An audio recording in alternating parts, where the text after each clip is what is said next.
La historia cuenta que la primera cruzada fue inspirada por la Iglesia Católica para libertar a Jerusalén del dominio de personas a quienes ellos consideraban infieles, o por lo menos esa es la versión de los historiadores oficiales. Sin embargo, el análisis de escritos de la época como decretos y cartas muestran que la verdadera razón para movilizar todas aquellas tropas europeas hasta Jerusalén era un poco menos espiritual y mucho más mundana y económica. Por eso en este video analizaremos cuáles fueron las verdaderas razones y las consecuencias que tuvieron en el mundo las cruzadas. Pero para ello, hagamos un poco de historia.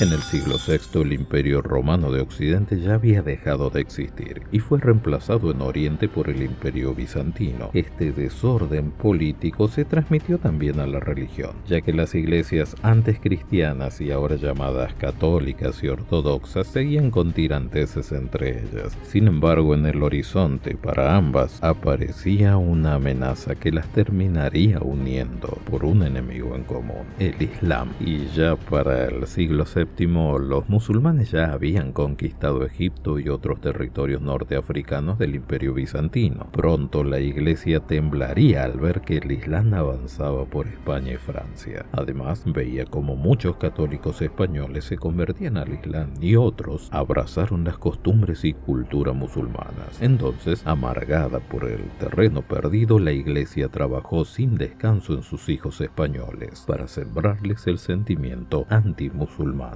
Así fue como en el año 1095 el Papa Urbano II hizo un llamamiento a los católicos europeos para ir a la guerra contra el enemigo, pues según él había que expulsar al Islam de los santos lugares, los cuales, según los católicos, eran de su propiedad exclusiva. La acción de Urbano se debió en parte a una petición de ayuda supuestamente del emperador bizantino Alejo. Además, como para aquel tiempo ante la amenaza del Islam, las relaciones entre la parte oriental y occidental de la cristianidad parecía que estaban mejorando, puede que el Papa viera la posibilidad de volver a unir a las iglesias hermanas hasta entonces peleadas. Esto también lo impulsó a tomar esta jugada decisión de enviar tropas contra los musulmanes. Por eso el pontífice realizó su convocatoria el 27 de noviembre de 1095 en el concilio celebrado en la ciudad francesa de Clermont. Con ampulosas exageraciones, la iglesia pintó en negros colores al enemigo, excitando así a los católicos en contra de los musulmanes y decretando a estos últimos como acreedores de la retribución divina. Pero por supuesto, nada es gratis en esta vida. A los que estuvieron dispuestos a ayudar a Dios en el castigo de los paganos, se les prometió una recompensa inalcanzable por otros medios: la total e inmediata remisión de los pecados a quien muriera en el viaje o en la batalla. O sea, a todos los que asesinaran en nombre de Dios se les perdonaban todos los pecados. Y uno piensa, qué lindo que el Papa tuviera el celular de Dios para poder acordar los detalles allí en vivo, ¿verdad? Al final este concilio de Clermont terminó con una chusma enfervorizada, que sin importarle lo salvaje de las consecuencias que tendrían sus actos, adoptó un lema que sería más un calla conciencias que otra cosa. El lema fue: Dios lo quiere. Fue tal el fervor que se despertó entre el catolicaje que aún antes de la fecha designada para la primera cruzada ya había partido una turba del populacho, sin adiestramiento ni disciplina militar. Eso sí, tenían mucha fe. ¿Fe en qué? No lo sé, pero tenían mucha fe. Esta chusma estaba compuesta mayormente por mujeres y niños. Se hicieron llamar los Pauperes Christi, los pobres de Cristo, y se dirigieron a Jerusalén porque creían que ellos mismos podían tomar la ciudad, lo cual obviamente les salió muy mal. Sin embargo, lo que queremos ver es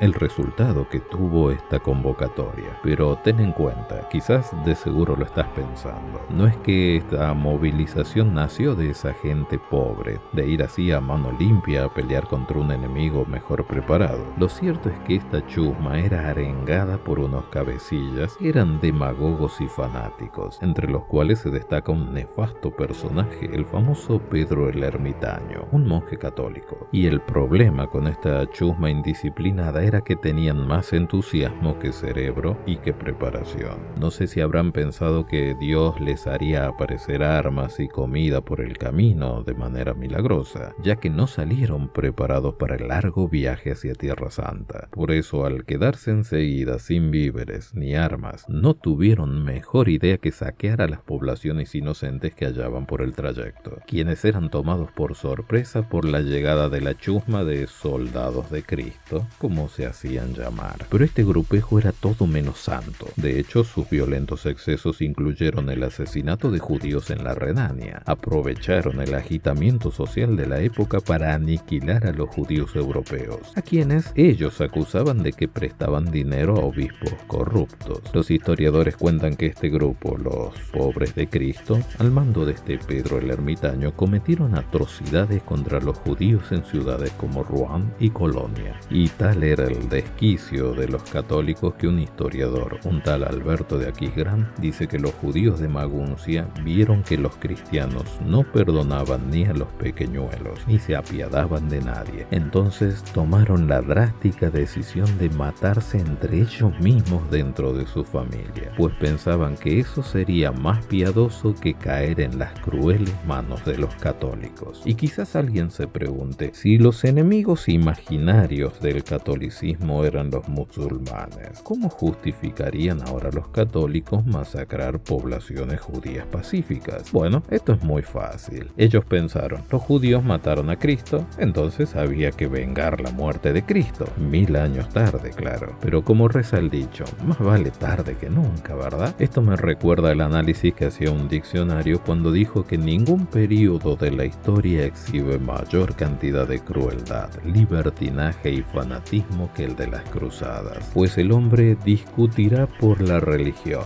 escribirá por la religión, luchará por ella, morirá por la religión. Hará de todo menos vivir por la religión y dejar que ésta lo convierta en mejor persona. Y a la vista de la historia que nos deja el catolicismo, parece que no se equivocaba. Finalmente, un 15 de julio de 1099, Jerusalén es tomada por los ejércitos cruzados. Sobre aquella ocasión hay muchos historiadores que relatan los horrores de la situación. Historia que terminó pareciendo más una película de Tarantino que una guerra santa. Entre estos historiadores encontramos a Raimundo de Ágiles. Él dice que se veían cosas horribles y que los más afortunados en aquella situación fueron los que murieron rápidamente. De hecho, agrega que por las calles de la santa ciudad de Jerusalén y por sus plazas solo se veían montones de cabezas, manos y pies cortados. Pero una vez más, los cruzados tenían justificación para su violencia porque lo hacían por su fe en Dios. De hecho, la matanza fue tan espantosa que los únicos sobrevivientes fueron el gobernador y su escolta, pero solamente gracias al importante soborno que ofrecieron. Al respecto de esto, el cronista Pedro Tudebord relata que durante el sitio de Antioquía los cruzados masacraron a sus enemigos y juntaron las cabezas para calcular con exactitud el número de muertos. Cuando las fuerzas militares de aquella cruzada lograron apoderarse de Jerusalén, los soldados llamados cristianos hicieron que literalmente corrieran por las calles ríos de sangre.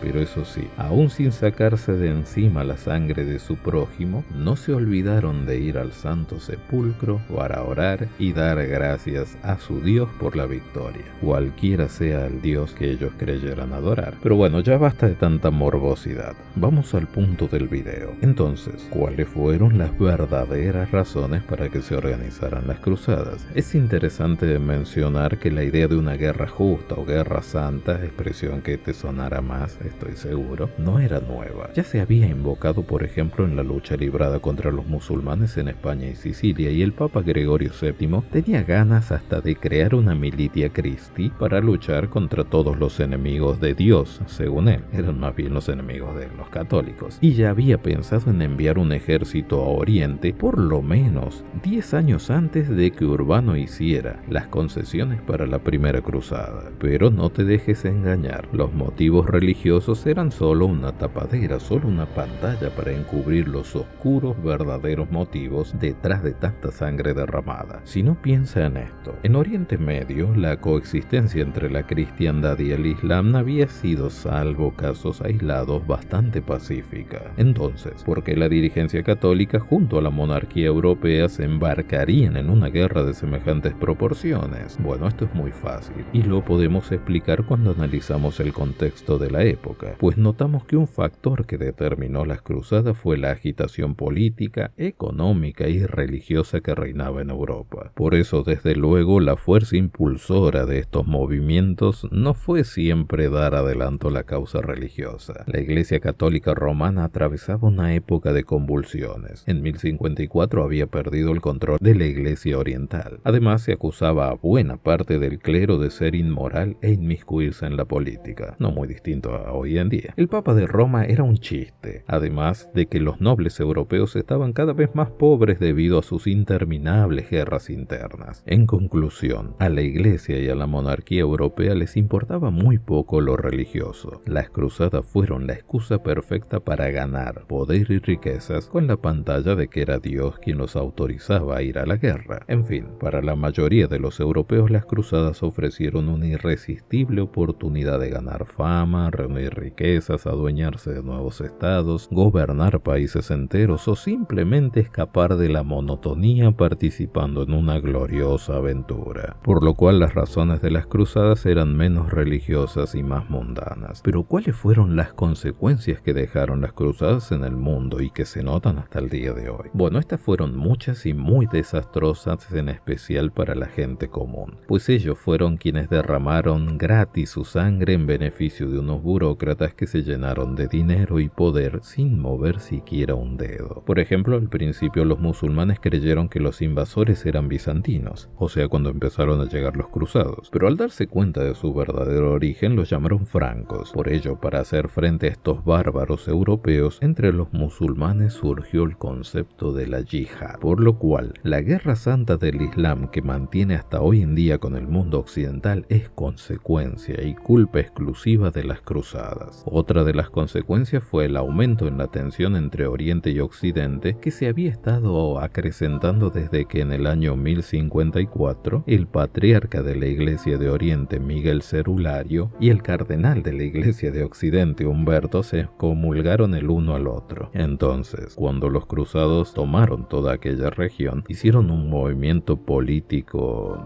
determinante. Reemplazaron a los clérigos griegos en la Iglesia ortodoxa con obispos latinos en cada una de las ciudades conquistadas. Esto logró que el cisma o separación entre la Iglesia de Oriente y la Iglesia de Occidente empezara ya a afectar hasta a la gente común y no solo a los dirigentes de cada iglesia. Por lo cual, las cruzadas terminaron de separar a la Iglesia de Occidente de la de Oriente, ya que en un gesto miserable de traición, digno de alguien peor que el propio Judas, el Papa Inocencio III aprovechó sin demora la situación de las cruzadas. Entonces, de un plumazo, fundó un reino latino bajo un patriarca occidental en territorio oriental. Además, las cruzadas tuvieron un efecto determinante para la historia europea en los siguientes siglos. ¿Por qué? Bueno, las cruzadas fortalecieron la posición de liderazgo del papado, tanto en el campo religioso como en el campo político. Según el historiador John Mundy, el espíritu que reinó durante las cruzadas le dieron a los papas autoridad para controlar la diplomacia y la política europea, pues al poco tiempo la Iglesia era el mayor gobierno de Europa, uno capaz de ejercer más poder político que cualquier otro gobierno occidental, todo gracias a las cruzadas. Y esta posición política que tomó la Iglesia Católica fue una subida al poder que lo hizo posible la caída del Imperio Romano de Occidente, ya que la Iglesia quedó como el único poder unificador en Occidente y empezó a desempeñar en la sociedad un papel político más activo que la Iglesia de Oriente. Y ahora uno dice, bueno, esto va a ser para el bienestar de toda la población el que la religión tenga tanto poder. Vamos a tener una teocracia, vamos a vivir todos en igualdad y en bondad. Bueno, no. Al verse con tanto poder, la Iglesia Católica no tardó en aprovecharlo para eliminar a cualquier costo a toda oposición que tuviera enfrente, sea real o imaginaria. Y esto lo digo por lo que les hizo a otras confesiones, pues en una de las tantas cruzadas, una de ellas incitada por el Papa Inocencio III, los pacíficos albigenses y valdenses fueron sus víctimas. Es cierto, ellos eran opositores de las doctrinas del catolicismo romano, ya que ellos consideraban que las doctrinas católicas están llenas de paganismo. Además, denunciaban públicamente la vida desvergonzada y de lujos que llevaban los líderes católicos, mientras que todos sus feligreses se morían de hambre y ellos comían de los impuestos que les cobraban a los pobres. Bueno, por decir todas estas cosas, los valdenses y los albigenses fueron masacrados por los católicos, quienes aprovecharon el espíritu de las cruzadas para perseguir a todos sus enemigos, reales o imaginarios. Así es como el poder político y la convicción religiosa y racional empujaron a la Iglesia Católica a tomar medidas drásticas para acabar con toda oposición que tuviera, y desde entonces se dedicó a perseguir a los herejes, torturarlos y quemarlos sin consecuencias legales, ya que el clero católico era quien controlaba las autoridades civiles, que no eran más que títeres del poder eclesiástico. Y quizás la gota que rebasa el vaso es que, aunque parezca una locura, la Iglesia Católica también aprovechó el momento de las cruzadas para prohibir la Biblia. Sí, como lo oyes. Resulta que para aquel tiempo el latín estaba cayendo en desuso. Entonces algunos amantes de la Biblia querían traducirla a los idiomas locales para que la gente pudiera leer la Biblia. Pero esta idea no le pareció muy buena a la Iglesia. Entonces empezó a perseguir y a darles muerte a todos aquellos que se atrevieran a traducir la Biblia en lenguajes vernáculos. Y para colmo de males fue que mandó a quemar miles de Biblias que ya habían sido traducidas en el idioma de la gente común. Por ello, mientras por un lado la Iglesia proscribía la traducción de la Biblia, por el otro el Papa apoyaba enormes proyectos militares contra los musulmanes del Oriente Medio. A esas empresas bélicas el Papa les llamó Santas Cruzadas, pero claro, decirles santas es casi una burla contra Dios. Según el criterio de muchos historiadores, estas expediciones marcaron el curso de las relaciones entre Oriente y Occidente, en las cuales se cometieron en nombre de Dios y de Cristo todo tipo de matanzas y atrocidades. Pero como ustedes saben, hay gente para todo. Nunca falta el energúmeno que quiere justificar esto y dice que el comportamiento de los católicos durante las cruzadas fue como una retribución del trato que se les dio en el Imperio Romano cuando se persiguió a los cristianos. Sin embargo, los historiadores opinan que los relatos de las crueldades y abominaciones de las cruzadas son lectura mucho más terrible que la de cualquier relato del martirio de cristianos en manos de los paganos. En fin, con el tiempo se organizaron más cruzadas, la última en 1270. Sin embargo, debido a las derrotas, esto llevó a muchos a pensar en si realmente Dios apoyaba aquellas guerras santas, ya que venían de derrota en derrota los católicos. Pero la verdad es que es un poco tarde para ponerse a pensar en eso, ¿no lo creen? Con el tiempo, el fervor de los primeros cruzados se disipó. Sobre todo, la continuación de las guerras hubiera sido en último término nociva para la economía occidental. Así pues, los ejércitos se olvidaron de los musulmanes y de los lugares santos y se centraron más en los enemigos internos de la cristiandad europea, los árabes de España, los herejes y los pueblos paganos del norte. En 1291 cayó ante los musulmanes la última fortaleza cruzada, la ciudad de Acre. Jerusalén y su santo sepulcro quedaron en manos del Islam. Durante 2 siglos de luchas, los intereses económicos y políticos fueron más importantes que los aspectos religiosos. Un historiador dice que lo que sucedió con las cruzadas es la historia del error más grande, del embrollo más complicado y de la ilusión más trágica y en varios sentidos más ridícula donde participó la cristiandad. Sin embargo, las consecuencias de las cruzadas siguen presentes hasta nuestro día, pues desde la conquista de los cruzados la presencia del catolicismo en Jerusalén se ha caracterizado por la fricción entre la Iglesia Católica Romana, la Iglesia Ortodoxa Oriental y otras confesiones que se dicen ser cristianas. Pero para muestra sirve un botón. Recuerden que en 1850 una disputa entre varios líderes religiosos sobre ciertos lugares de Jerusalén y sus alrededores fue uno de los factores principales que desencadenaron la Guerra de Crimea. Inglaterra, Francia y el Imperio Otomano lucharon contra Rusia con una pérdida de 500.000 de vidas. Sin embargo, la guerra no puso fin a las diferencias de la cristiandad en cuanto a Jerusalén y sus lugares santos. Los otomanos los que por aquel tiempo controlaban el país intentaron conseguir la paz repartiendo los santuarios entre las diferentes fees. Este principio fue aceptado por las Naciones Unidas en la resolución de partición de noviembre del 47, de modo que forma parte de la ley internacional. En consecuencia, la Iglesia del Santo Sepulcro se ha dividido entre los católicos, los ortodoxos griegos, los armenios, los sirios y los coptos. Si quieren saber más de cómo esto afectó a Jerusalén, les dejo en la descripción un video de 3 partes que habla sobre el tema. Pero en realidad todo esto es consecuencia directa o indirecta de las cruzadas, el cual fue un movimiento fracasado que encierra una moraleja. La avaricia y el afán de prominencia política pueden llevar al fanatismo y al salvajismo. Sin embargo, no se aprendió la lección, y prueba de esto son la multitud de conflictos que aún ensangrientan muchas regiones del globo, y a menudo es la religión la que se usa como pantalla de estas abominaciones. Peor aún, parece que en aquel momento, en medio de todas esas matanzas, nadie jamás recordó las palabras del principio cristiano que dice: el esclavo del Señor no tiene necesidad de pelear, sino de ser amables para con todos.